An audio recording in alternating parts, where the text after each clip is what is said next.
بسم الله الرحمن الرحيم.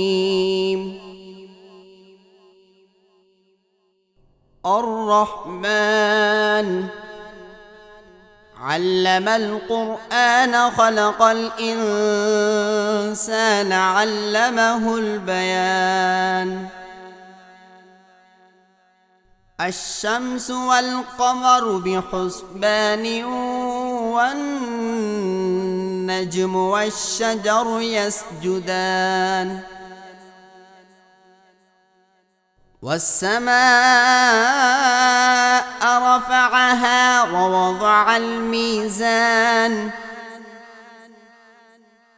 ألا تطغوا في الميزان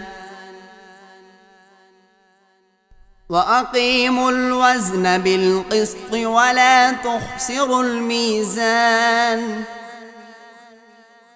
والأرض وضعها للأنام فيها فاكهة والنخل ذات الأكمام والحب ذو العصف والريحان. فبأي آلاء ربكما تكذبان؟ خلق الإنسان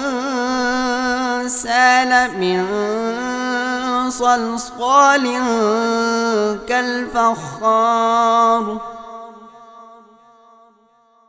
وخلق الجان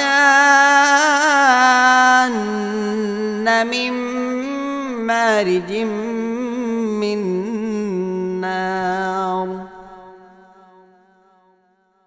فبأي آلاء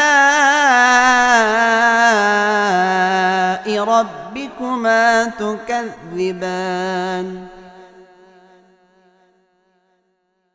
رب المشرقين ورب المغربين.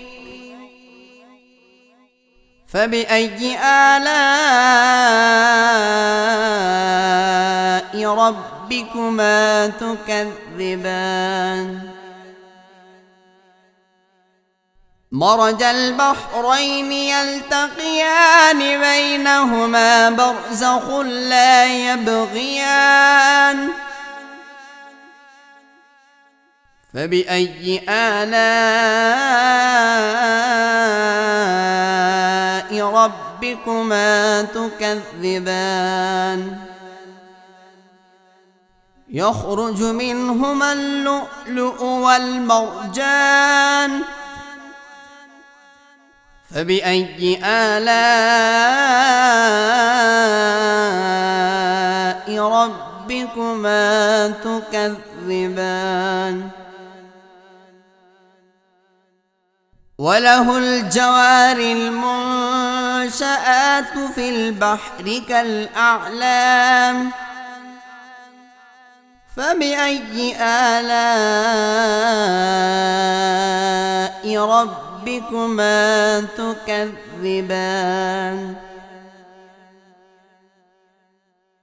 كل من عليها فان ويبقى وجه ربك ذو الجلال والإكرام.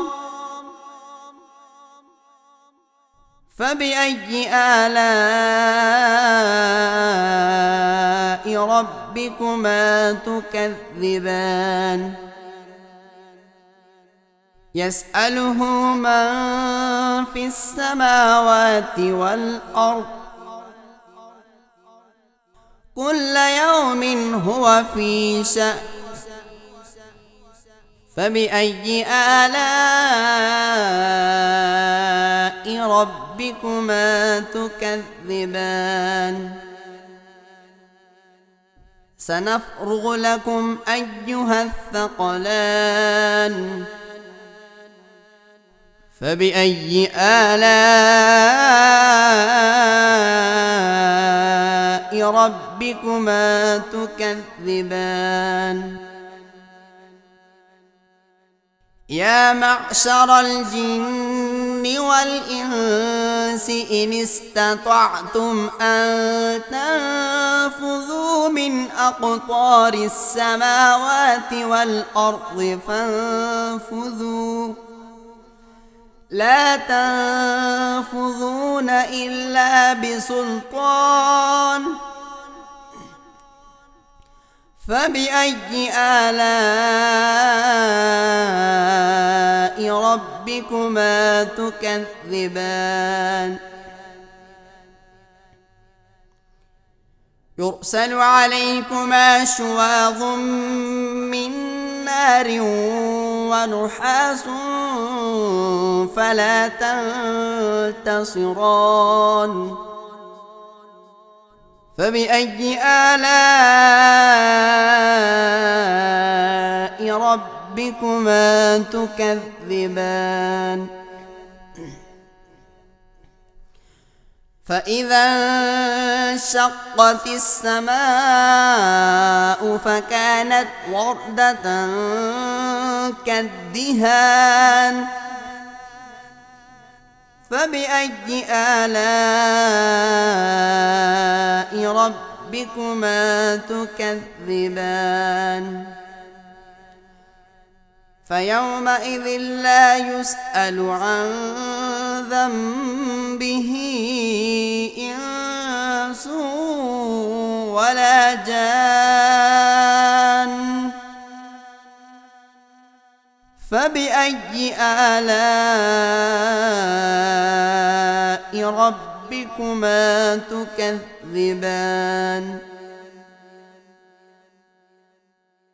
يعرف المجرمون بسيماهم فيؤخذ بالنواصي والأقدام فبأي آلاء ربكما تكذبان هذه جهنم التي يكذب بها المجرمون يطوفون بينها وبين حميم آن فبأي آلاء ربكما تكذبان ولمن خاف مقام ربه جنتان فبأي آلاء ربكما تكذبان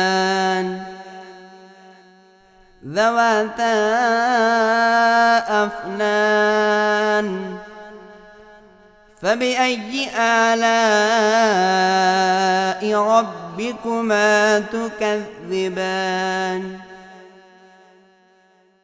فيهما عينان تجريان فبأي آلاء ربكما تكذبان فيهما من كل فاكهة زوجان فبأي آلاء ربكما تكذبان متكئين على فرش بطائنها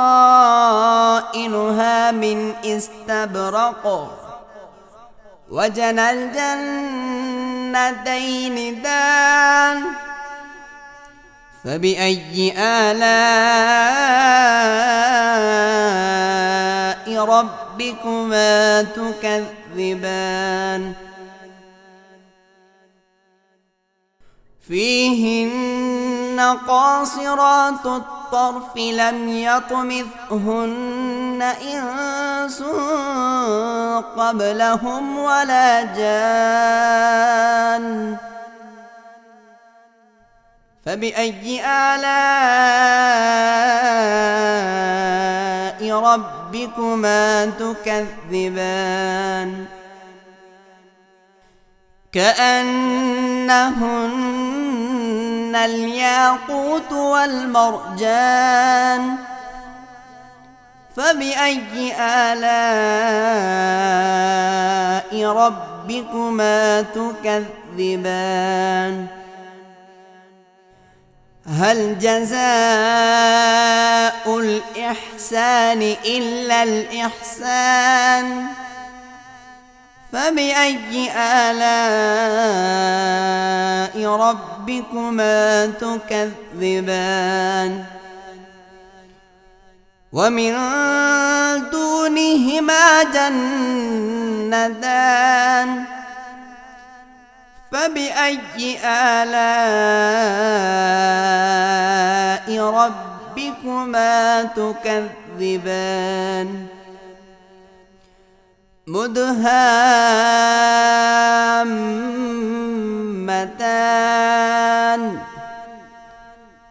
فبأي آلاء ربكما تكذبان فيهما عينان نضاختان فبأي آلاء ربكما تكذبان فيهما فاكهة ونخل ورمان فبأي آلاء ربكما تكذبان فيهن خيرات حسان فبأي آلاء ربكما تكذبان